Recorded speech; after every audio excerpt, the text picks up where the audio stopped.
دریافت فرمایا ہے کہ نماز میں سطر کی حدود کیا ہے؟ کیا کوئی مرد بغیر قمیص اور بنیان کے صرف دھوتی میں نماز پڑھ سکتا ہے؟ یہ قمیض کب سے ہوئی؟ یہاں صاد ہے، صاد تو نہیں ہے، قمیص ہے، قمیض تو نہیں ہے۔ نماز میں سطر کی حدود مرد کے لیے گھٹنوں سے لے کے ناف تک، ناف کھلی ہوئی نظر آئے تو کوئی چیز ایسی نہیں ہے جس کے چھپانے کا حکم دیا گیا، اور گھٹنے میں جو نچلی ہڈی ہے جو بڑی واضح طور پہ ابھری ہوئی نظر آتی ہے، یہ محسوس کیا جا سکتا ہے، پنڈلی کا آخری حصہ اور جہاں سے وہ ہڈی شروع ہو رہی ہے اس کو بھی ڈھانپنا چاہیے۔ یہ سطر کی حدود ہیں نماز میں حنفیہ کے نزدیک، اور مالکیوں کے نزدیک یہ نہیں ہے، وہ صرف جو اعضاء ہیں ان کا چھپانا ضروری سمجھتے ہیں، اور وہ تھائز رانوں کو سطر میں داخل نہیں مانتے۔ جہاں تک اس کا تعلق ہے کہ کوئی آدمی بغیر قمیص اور بنیان کے صرف دھوتی میں نماز پڑھ سکتا ہے تو یہ بھی جائز، نماز بھی ہو جائے گی، کوئی ایسی بات نہیں۔ حدیث میں آیا ہے کہ حضرت جابر بن عبداللہ رضی اللہ عنہ نے دوسری چادر موجود ہونے کے باوجود ایک چادر میں نماز پڑھی، تو جو لوگ ان کے پاس تھے انہیں بڑا تعجب ہوا کہ انہوں نے دھوتی میں ہی گویا نماز پڑھ لی، یہ کیا کیا؟ تو انہوں نے کہا کہ میں تم جیسوں کو دکھانا چاہتا تھا کہ نماز اس طرح بھی ہو جاتی ہے، یعنی جو تعمق اور دین میں جو بہت زیادہ لوگوں کو کسنا اور لوگوں کو کسی بات کی اجازت نہ دینا، یہ ٹھیک نہیں ہے۔ اور پھر ایک صحابی رضی اللہ عنہ نے غالباً جابر رضی اللہ عنہ نے کہا کہ اولکل ثوبین، کیا حضور صلی اللہ علیہ وسلم کے زمانے میں ہر آدمی کے پاس 2 چادریں ہوتی تھیں؟ مطلب یہ کہ تم جو اتنا اہتمام کرنے لگے ہو کہ دونوں چادریں ہر ایک کے لیے ضروری ہیں، اس پیمانے کو گراؤ۔ اگر کوئی آدمی ایک چادر میں بھی نماز پڑھتا ہے تو اس کو کہو نماز ہو گئی، یہ فتوی نہ دو کہ نماز ہی نہیں۔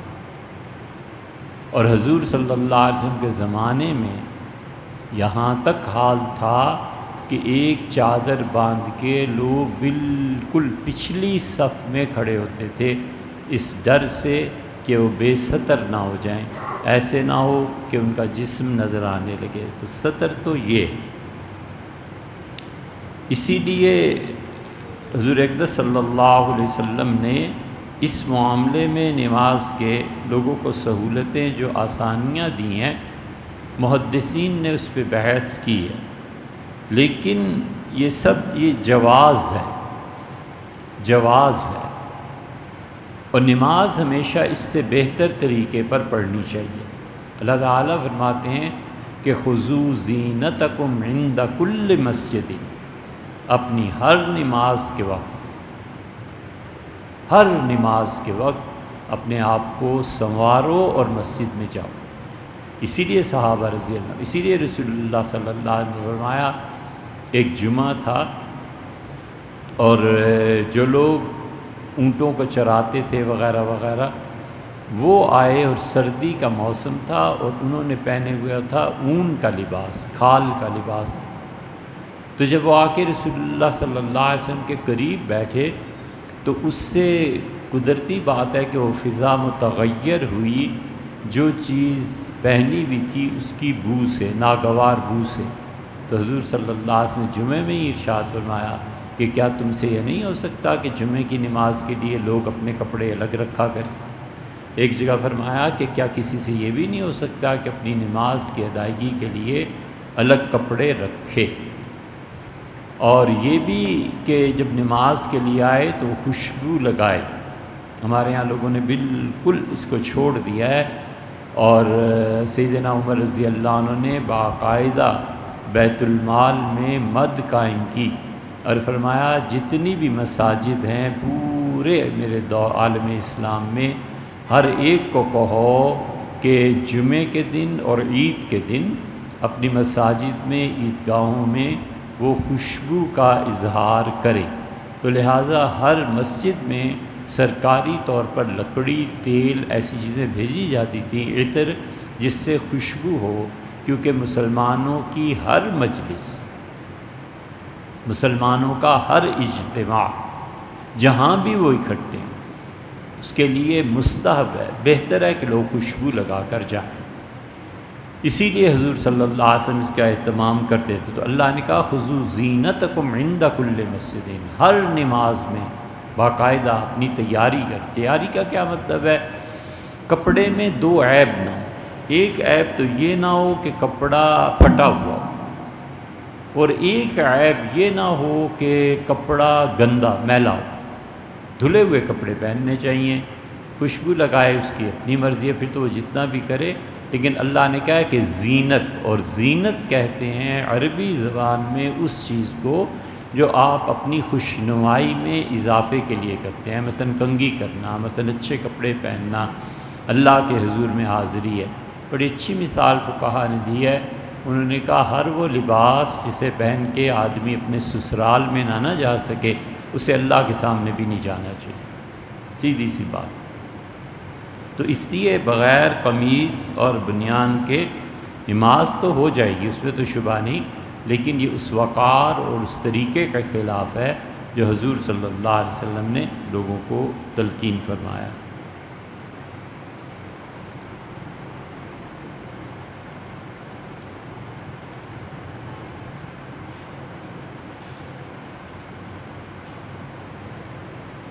اللہم انی اسألک الصحۃ، اللہ میں آپ سے سوال کرتا ہوں کہ میری صحت برقرار رہے، والعفہ، اور میری پاکیزگی برقرار رہے، والامانہ، اور امانت برقرار رہے، وحسن خلق، اور حسن خلق کی، والرضا بالقدر، اور تقدیر پر راضی رہنے کی۔ یہ ایک دعا ہے، اور خیال آتا ہے کہ ہمارے استاد تھے محمد عبدالرشید صاحب نعمانی رحمۃ اللہ علیہ، انہوں نے اس کی تخریج کی ہے الحزب العظم جو ملا علی قاری رحمۃ اللہ علیہ کی تھی، وہ چھپی تھی ایک مرتبہ حضرت کی تخریج سے کہ دعا کہاں آئی ہے۔ تو انسان درخواست کر رہا ہے صحت کی اور عفت کی، پاکیزگی کی۔ حضور صلی اللہ علیہ وسلم نے فرمایا تھا کہ عفو تعفو نساءکم، تم خود پاک رہو تو تمہاری عورتیں بھی پاک رہیں گی۔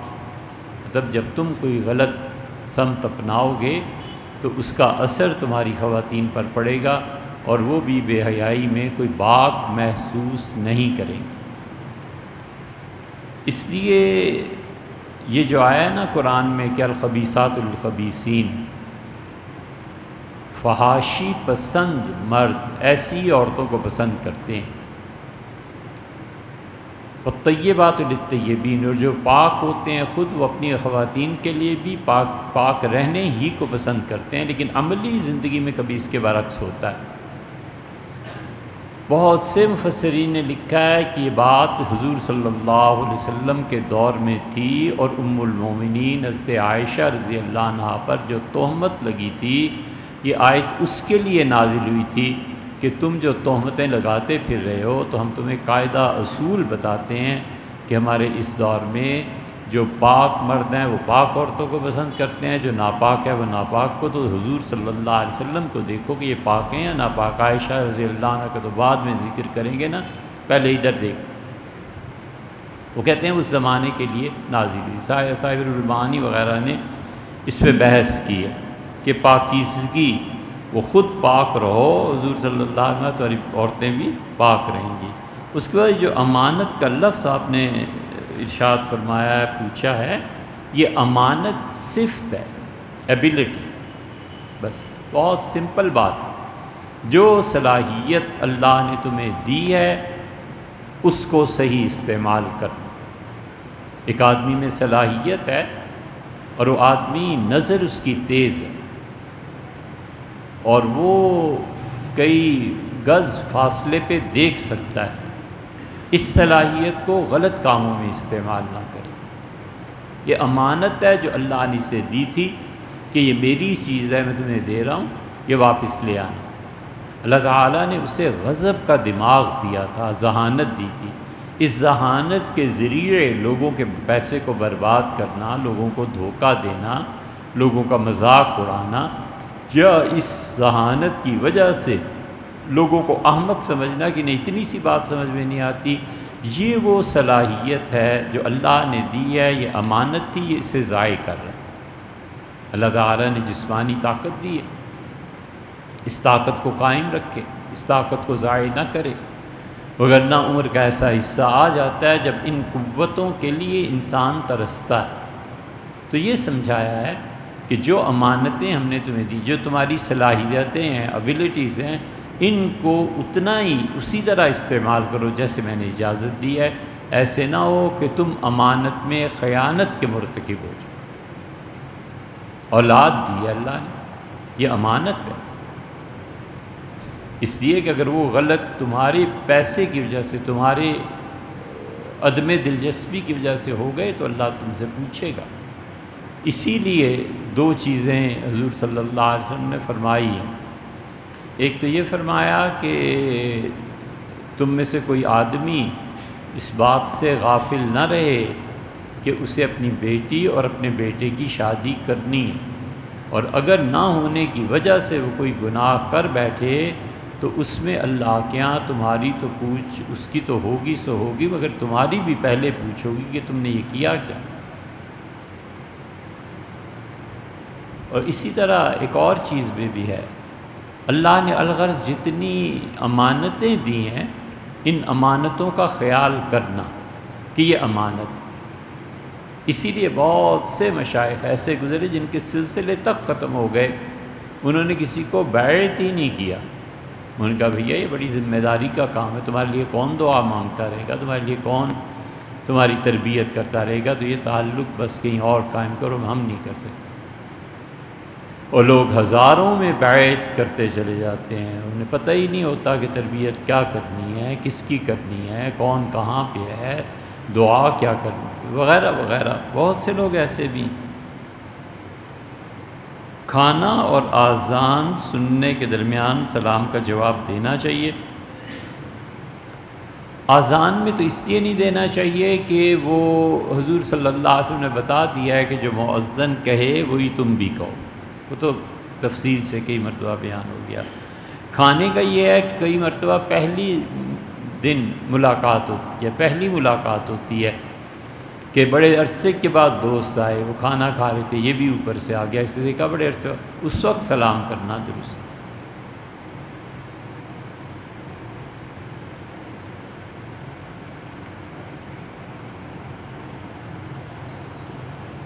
اس کے علاوہ کن مواقع پر یہ عمل نہیں ہوتا، واللہ اعلم۔ اللہ جانتا ہے کون کس پہ عمل نہیں کرتا، ہمیں نہیں معلوم۔ شرع میں ورزش کی ترغیب دی گئی ہے، اور رقص بھی ایک قسم کی ورزش ہے، تو وہ کیوں منع ہے؟ بالکل صحیح فرمایا، رقص پہ کوئی پابندی نہیں ہونی چاہیے بھیا، ضرور ہونا چاہیے۔ اسی طرح حنفیہ نے جو لکھا ہے شراب کے متعلق، اس میں اس حد تک پی لینا کہ جس سے نشہ پیدا نہ ہو، وہ بھی شروع کر لینی چاہیے۔ اسی طرح مرد و عورت کا تصور جنس کے علاوہ کچھ نہیں ہے، کوشش کرنی چاہیے کہ یہ تقدس بھی پائمال ہو اور یہ بھی ہو۔ ایسے ہی چرس بھنگ ہے، وہ پاک ہے نا، بھنگ تو بالکل ہی پاک ہے، اس پہ کھڑے ہو کے نماز پڑھو تو نماز بھی ہو جاتی ہے۔ تو جتنے پہاڑی علاقے اور چرس کے بھنگ کے مراکز ہیں، وہاں کے سارے بزرگان دین کا انتقال اسی موسم میں ہوا جب یہ اگتی ہے، تو بھنگ وہاں سے لے لے، رقص وہاں کر لے۔ لیکن ایک مصیبت یہ ہے کہ ان سب چیزوں کے بعد اسلام سے ہاتھ دھونا پڑتے ہیں، صحیح ہے؟ تو وہ دین اختیار کرے جس میں یہ ساری چیزیں، اللہ تو منع ہی کرتا ہے نا، اسلام تو کیا ضرورت کیا ہے آخر مسلمان رہنے کی؟ جو دو چار چیزیں رہ گئی ہیں انہیں بھی حلال کر لیں، کلیجہ ٹھنڈا ہو، اور اگلی نسلیں جو آ رہی ہیں نا وہ کرتوت دکھائیں گی کہ جو ہم کر رہے ہیں ہمارے آباء و اجداد دیکھ لیتے، سر پیٹ کے رہ جاتے، خودکشی کر کے مر جاتے کہ یا اللہ میری اولاد یہ کرے گی۔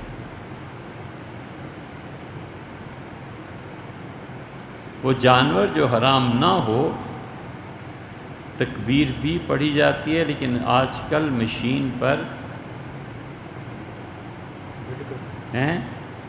جھٹکا دیتے ہوئے اس پہ عمل کرتے ہیں، کیا یہ جائز ہے؟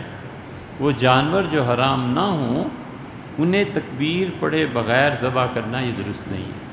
اسی طرح جھٹکے کا جو آپ نے لکھا ہے یہ بھی درست نہیں ہے، اس سے وہ جانور حلال نہیں ہوگا، البتہ ذبح شرعی نہیں ہے نا، تو ویسے ذبح ہو جائے گا، جان نکل جائے گی اس کی۔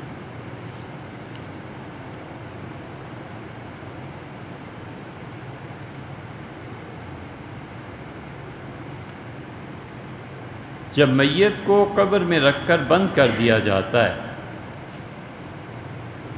تو میت کے پیارے کو باہر کھڑے ہو کر کیا پڑھنا چاہیے، اور کتنی دیر تک تاکہ میت کی قبر کے خوف اور منکر نکیر کے سوال و جواب صحیح دے؟ بہت سوال جمع ہو گئے بھئی۔ میت کو قبر میں رکھ کر بند کر دیا جاتا ہے تو میت کے پیارے کو باہر کھڑے ہو کر کیا پڑھنا چاہیے؟ باہر کی تو نہیں ہے، اندر بھی پڑھنا چاہیے، جو بھی لوگ اسے قبر میں اتاریں گے انہیں بھی پڑھنا چاہیے۔ عبداللہ ابن عمر رضی اللہ عنہما کی بہت روایات مل جائیں گی، 2 جملے میت کو غسل دیتے ہوئے، میت کو قبر میں اتارتے ہوئے اور جنازے میں بھی 2 جملے بار بار پڑھنے چاہیے۔ یا تو یہ پڑھے کہ بسم اللہ وعلی ملت رسول اللہ، اللہ کے نام کے ساتھ اس پاک نیک کام نیک انجام اس کا آغاز کرتا ہوں، وعلی ملت رسول اللہ، اور اللہ میں گواہی دیتا ہوں کہ حضور صلی اللہ علیہ وسلم کی امت میں سے۔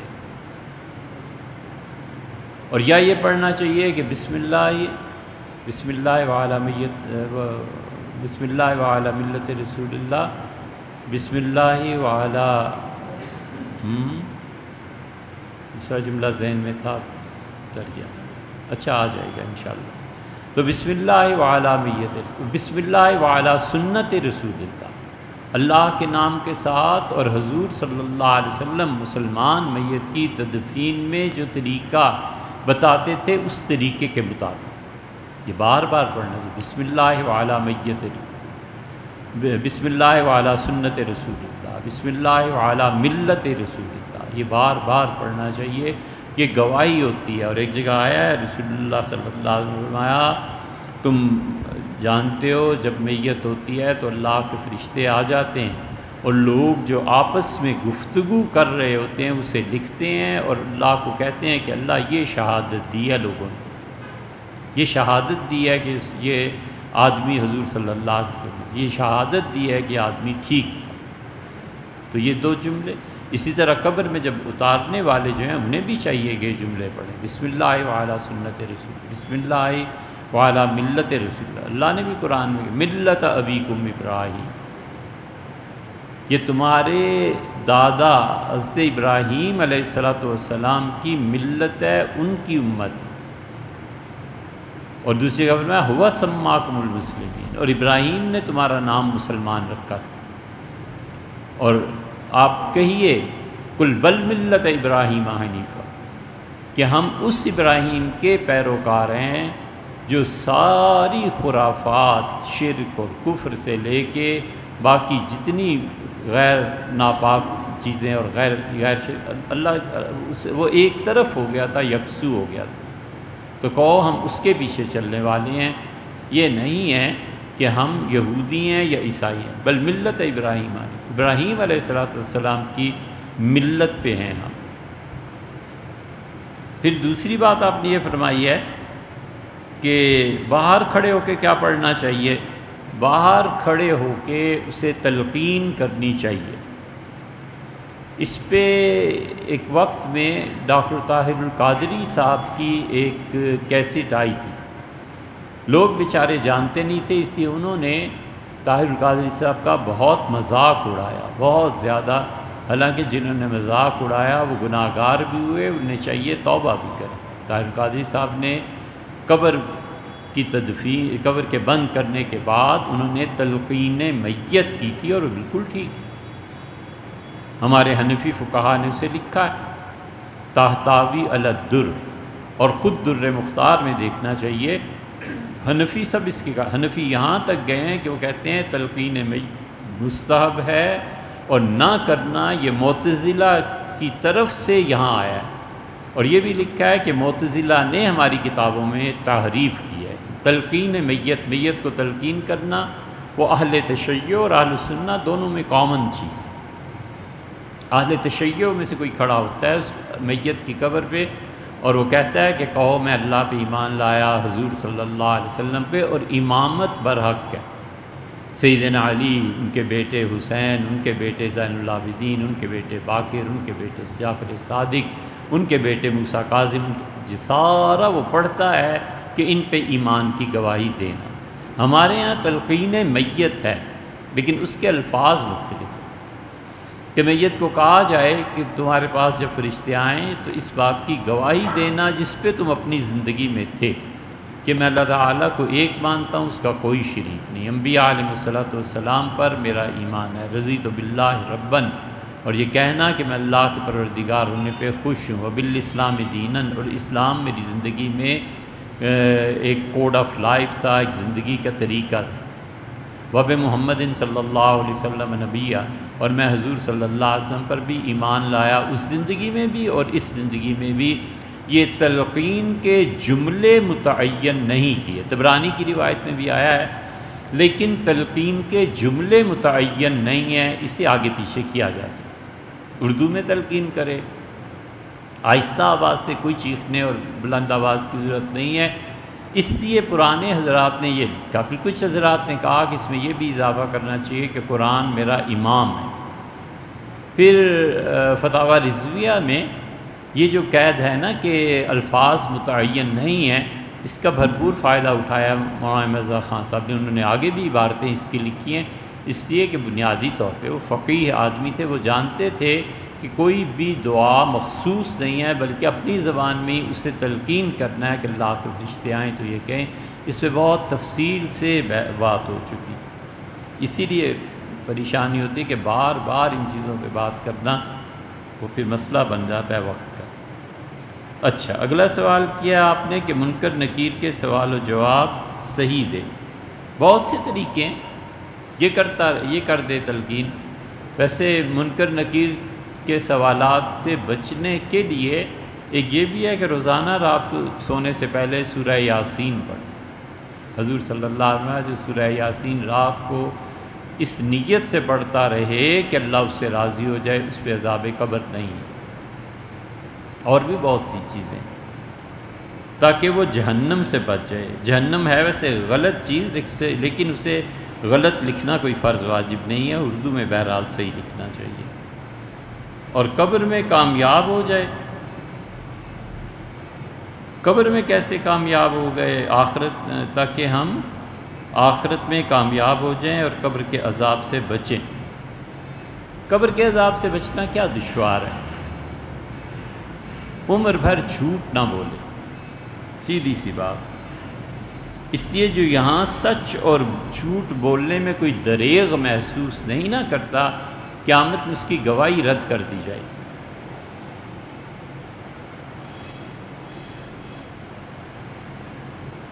اسے پرواہ ہی نہیں ہے، جھوٹ بول دیا، پرواہ ہی نہیں ہے، لوگوں کے معاملات میں گڑبڑ کر دی، تو اس جھوٹے آدمی کی شہادت کو اللہ کیوں قبول کرے گا؟ یہ کہے گا کہ اللہ تو ایک ہے، اور وہاں سے اگر جواب مل جائے کہ جھوٹ ہے تو ہماری تو کوئی رائے ہی نہیں تھی، جیسے کہ حدیث میں آیا حضور صلی اللہ علیہ وسلم مومن سے پوچھا جائے گا تو کہے گا میں پروردگار عالم کو ایک مانتا ہوں، اسی کی گواہی دیتا ہوں۔ فرشتے کہیں گے کنت علیہا، تم بالکل واقعی زندگی میں بھی اسی پہ قائم تھے، تم یہی گواہی دیتے تھے۔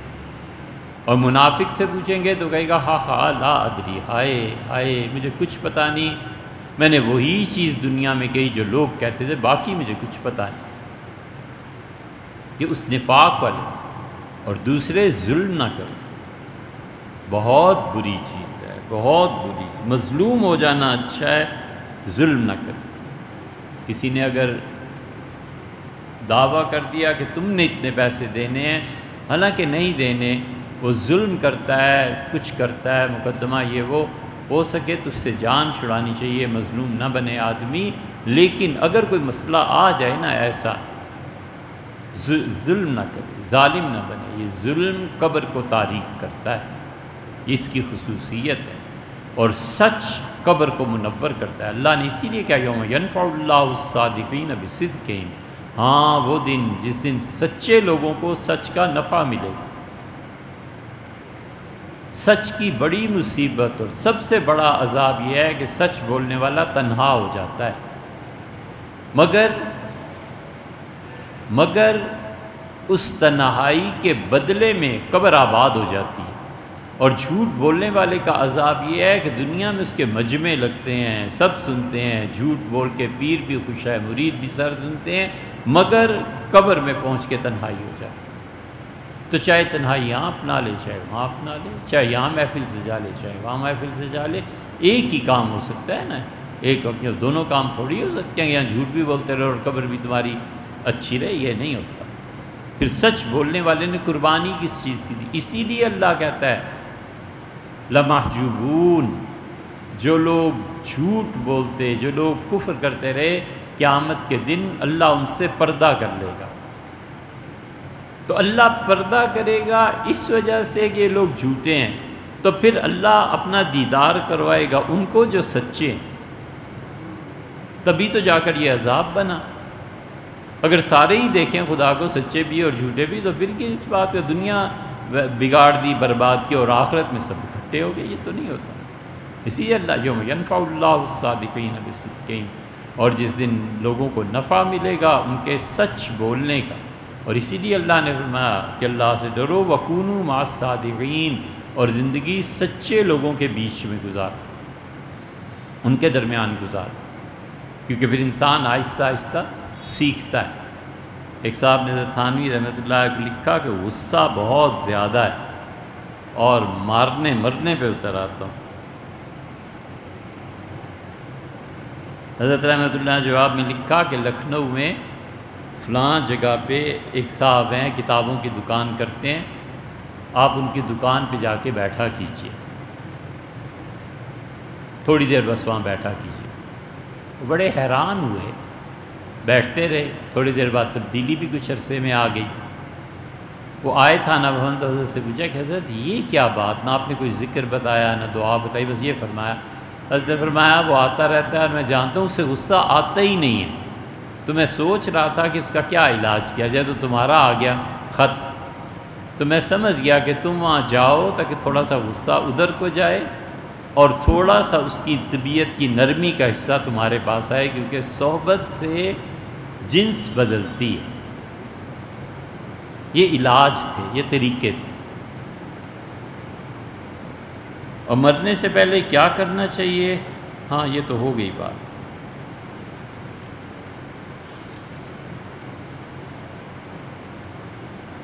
رنگ کیا ہے؟ صبغۃ اللہ سے کیا مراد ہے؟ صبغہ سے مراد وہ ملت ہے جس میں کوئی آدمی مرتا ہے اور اٹھایا جاتا ہے، وہ قوم ہے جس کے ساتھ وہ رہتا ہے اور پھر اس کا حشر ان کے ساتھ ہوتا ہے۔ اصل میں یہ لفظ جو چلا ہے صبغہ،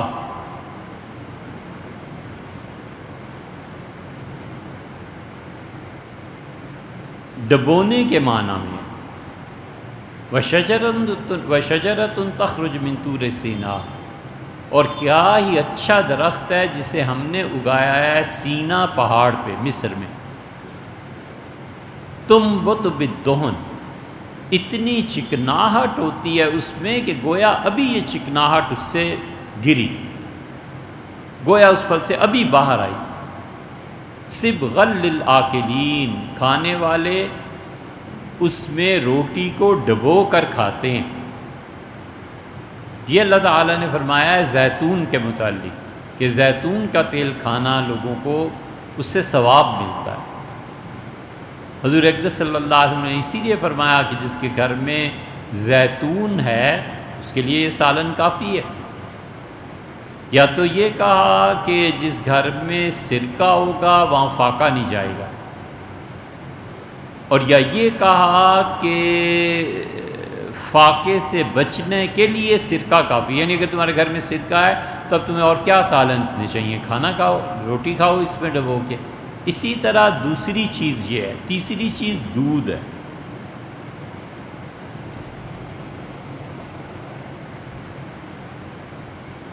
صبغۃ للآکلین، کھانے والے روٹی کو ڈبو کے اس میں کھاتے ہیں، اس لیے زیتون کے تیل میں روٹی کو ڈبو کر کھانا چاہے کوئی بھی نیت نہ ہو تو بھی ثواب ملتا ہے، اللہ نے اس کی تعریف قرآن میں کی ہے۔ اور صبغہ جو تھا یہ رنگت کو بھی پھر کہا، آہستہ آہستہ وہ چیزیں جس میں ڈبویا جائے۔ یہودی ڈبوتے تھے اپنے بچوں کو اور عیسائی ڈبوتے تھے اپنے بچوں کو، اور وہ جو پانی تھا جس میں ڈبوتے تھے اسے معمودیہ کہتے تھے، معمودیہ میں ڈبوتے تھے۔ اب آپ کو انٹرنیٹ پہ بہت سی چیزیں مل جائیں گی، یا یہودی اپنے چھوٹے چھوٹے بچوں کو لے کے کھڑے ہوتے ہیں اور ان کے ربائی جو ہیں وہ ایک خاص انداز سے اس نومولود بچے کو اپنے ہاتھوں میں لیتے ہیں اور اس کو یوں پانی سے گزارتے ہیں، اس کے سر پہ بھی لگتا ہے، اور اسی طرح عیسائیوں میں بچے کے جو ختنہ وغیرہ اس میں لگتا ہے پانی سارا۔ تو اسے اس لیے وہ کہتے تھے کہ حضرت ابراہیم علیہ السلام کی نسل میں شامل ہونے کی یہ علامت تھی، اور وہ کہتے تھے کہ بچے کو رنگ میں ڈبونا چاہیے۔ 7ویں دن اب بھی وہ رسم کرتے ہیں، اس زمانے میں بھی کرتے تھے۔ حضور اقدس صلی اللہ علیہ وسلم نے، اسلام نے اس چیزوں کو بدلا ہے۔ مثلاً 7ویں دن بچے کے بال صاف کرا دیے کہ وہ ناپاکی جو پیچھے سے وہ لے کے آیا والدہ سے، ان گندے بالوں کو ہٹا دیا جائے۔ حضور صلی اللہ علیہ وسلم حکم دیتے تھے کہ اس کے سر پہ کوئی اچھی سی خوشبو لگاؤ۔ ایک جگہ آیا ہے کہ مشک لگاؤ، مشک یا عنبر خوشبو مل جاتی ہے تو اسے ذرا سا لے کے بچے کے سر پہ مل دینا، تاکہ بالوں کے ہٹنے سے جو ناگوار بو پیدا ہوتی ہے وہ ختم ہو جائے۔ اسی طرح 7ویں دن عقیقے وغیرہ وغیرہ یہ ساری چیزیں، تو یہودی اس کو شروع کرتے تھے اور ماء المعمودیہ کہلاتا تھا، یعنی ایسا پانی جو جان بوجھ کے اس کے لیے رکھا گیا ہے کہ بچے کو اس میں ڈبویا جائے، نکالا جائے۔ اس سے وہ کہتے تھے یہودیت آتی ہے۔ پھر عیسائیوں نے لیا، عیسائیوں نے بھی یہی کہا، تو اللہ تعالیٰ نے اس پہ نقد فرمایا پہلے پارے کے آخر میں، اور اللہ نے کہا ہے کہ صبغۃ اللہ، اور اپنے بچوں پہ رنگ چڑھاؤ اللہ کا، ومن احسن من اللہ صبغہ، اور اللہ کے رنگ سے بہتر کون سا رنگ ہو سکتا ہے۔ وہ بچے کو رنگ سے جو گزارتے تھے تو اس کا مطلب یہ تھا کہ وہ اپنے بچے کو ایک دین میں رنگ رہے ہیں، اور یہ چیزیں اسلام میں بھی ہیں، لیکن شکل بدل گئی، ہم نے بتایا نا بدلتے تھے۔ مثلاً حضور اقدس صلی اللہ علیہ وسلم کے پاس قیدی آئے تھے، ثمامہ ابن اسال رضی اللہ عنہ، انہیں حضرت ابوبکر رضی اللہ عنہ کے زمانے میں شہید کر دیا گیا تھا، غالباً ختم نبوت کے معاملے میں شہید ہوئے تھے۔ تو ثمامہ رضی اللہ عنہ کو باندھ دیا گیا تھا، قیدی تھے، اس کے ساتھ ستون کے ساتھ مسجد نبوی کے۔ تو رسول اللہ صلی اللہ علیہ وسلم گزرے ان کے پاس سے، تو انہوں نے سلام کیا، آپ نے اس کا جواب دیا، پھر ان کی رہائی کا حکم دے دیا تھا۔ یہ رہا ہوئے گئے اور نہا کر آئے، تو انہوں نے اپنے طور پہ یہ سمجھا کہ میں کفر کی جو گندگی ہے اسے ہٹا رہا ہوں، اور رسول اللہ صلی اللہ علیہ وسلم کے ہاتھ پہ بیعت کی اور اسلام قبول کیا۔ دوسرا واقعہ حضرت قیس بن عاصم رضی اللہ عنہ کو ملتا ہے۔ قیس بن عاصم رضی اللہ عنہ جب اسلام قبول کیا تھا تو اسی طرح وہ نہائے تھے، اگرچہ یہ ہمارے نزدیک یہ نہیں ہے کہ کوئی کافر ہو تو اب نہائے بھی تاکہ وہ مسلمان ہو جائے، بس وہ جملوں سے اور شریعت کے عقائد کے اقرار سے مسلمان ہو گیا۔ یہ نہانا اس پہ اس کی مزید اپنی طبیعت کی نظافت کی وجہ سے ہے، یا اندر سے اس کے ہے کہ میں کفر سے نکلا ہوں تو میں نہا لوں۔ یہ دو واقعات حضور صلی اللہ علیہ وسلم کی زندگی میں بھی ملتے ہیں، اور لوگ اس طرح کرتے تھے۔ پھر یہودیوں اور عیسائیوں سے یہی چیز انہوں نے لے لی تھی عربوں نے، اور ان کے بعض قبیلے بھی ایسے تھے جو صبغہ کا عمل کیا کرتے تھے۔ وہ صبغہ کا عمل اب آپ نے دیکھنا ہو تو یہودیوں کی عبادتیں اب آ گئی ہیں انٹرنیٹ پہ۔ وہ نماز کیسے پڑھتے ہیں، وہ اپنے بچوں کو نہلاتے کیسے ہیں، وہ عبادت کے لیے جب کھڑے ہوتے ہیں تو ان کا ڈریس کیا ہوتا ہے، اسی طرح شادی نکاح ان کے یہاں کیسے ہوتا ہے، اس میں یہ آسانی سے